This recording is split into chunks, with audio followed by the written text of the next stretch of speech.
Hello everyone. तर कसे आहात सगळे? दीपास टेस्टी डिलाईटमध्ये तुम्हा सर्वांचं खूप खूप स्वागत आहे.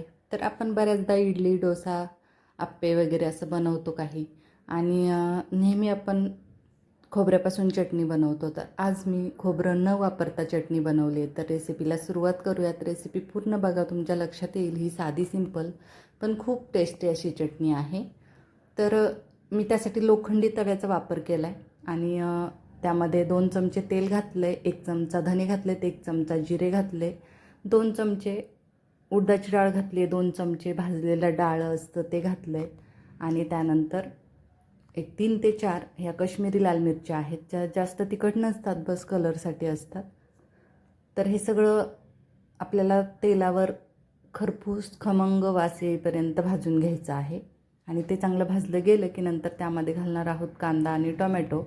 तर हा 1 कांदा आहे आणि 3 टोमॅटो आहेत. तर ते मोठे मोठे कट केलेत आणि ते आपण तेलामध्ये घालून घेतले. आता हे सगळं आपल्याला चांगलं भाजून घ्यायचं आहे. थोडासा त्याचा कलर चेंज होईल असा भाजून घ्यायचा आहे. त्यानंतर मी एक 8 ते 10 लसणाच्या पाकळ्या आणि थोडंसं आलं घेतलं आहे. त्याचसोबत थोडीशी कोथिंबीर घेतलेली आहे.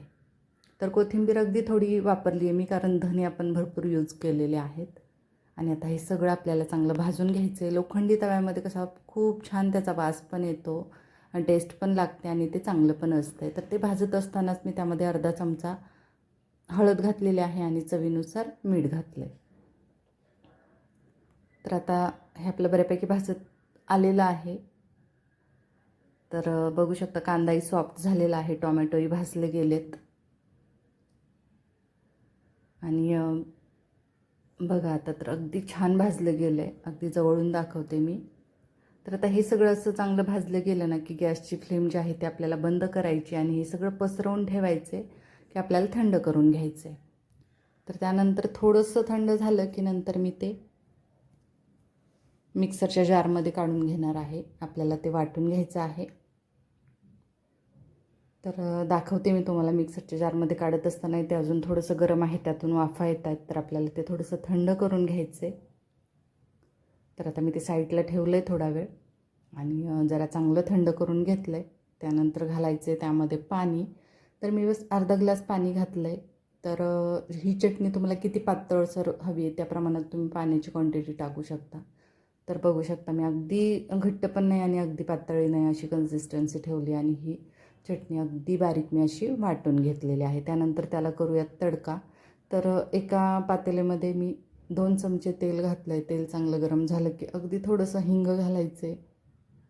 त्यानंतर छोटे 2 चमचे मोहरी घातले, म्हणजे 1 चमचाभर मोहरी आहे ती. मोहरी आणि हिंग चांगलं तडतडलं की त्यानंतर घालायच्या 4 सुक्या मिरच्या.